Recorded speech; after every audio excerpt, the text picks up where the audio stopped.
Success is a green Honda Accord. I'll explain. I grew up poor in the inner city of Queens, New York, and we didn't always have a car, but when we did, it was, shout out to New York, when we did, it was because one of my uncles, usually my Uncle Jeff, would find a clunker and fix it up with his brothers and then give it to my mom, and she'd drive it until it just stopped working. I remember being in one of these cars the first time I set a goal towards success. I was 10 years old, my feet were up on the back seat because there was a massive hole in the floorboard.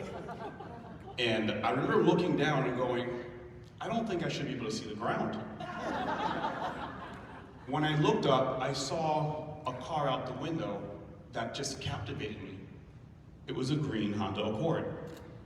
And there was nothing remarkable about the car except that it looked new, it was all one color, and it probably didn't have a hole in the floorboard. I decided that that was success. One day I would have a car like that, and I would be successful. So I told my mom that I was gonna buy a car like that, and then she was gonna be the first person I gave a ride. Shout out to moms.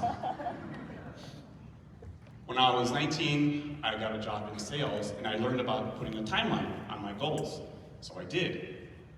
Because I was so bad at sales, I missed that goal many, many times. Each time I would reset the goal, I'd tell my mom, and I'd try again. One day, I saw a completely different car in the mall. And this car it grabbed me like nothing else ever had. You ever see a movie where the boy sees the girl for the first time, or vice versa, and then they're glowing, and there's music playing, loving me. You know what I'm talking about, right? I'm looking at my wife, who's sitting right here, and she looks very disturbed about my feelings towards the car, but listen, that was before I met you, don't judge me. So, I set the goal again, and I said I'm gonna buy that car in 1 year. 1 year later, I was finally able to buy my first new car, a Chrysler PT Cruiser. What's funny about that?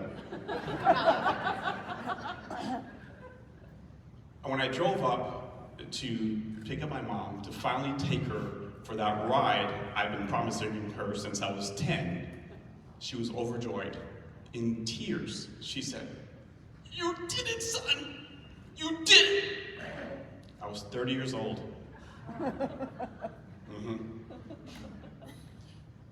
Earl Nightingale defined success as the progressive realization of a worthy ideal or goal. It wasn't the car that was success. Just like Allison Levine said yesterday, it was the journey. It was those minute steps that I had to take to improve myself every day so I could reach that worthy goal. And you might be thinking that a car doesn't seem to fit that description, and I agree with you. The thing is, I didn't realize it at the time, but the car was never the goal. The goal was, you did it, son. You did it. I define success as making incremental strides towards a worthy goal or a purpose.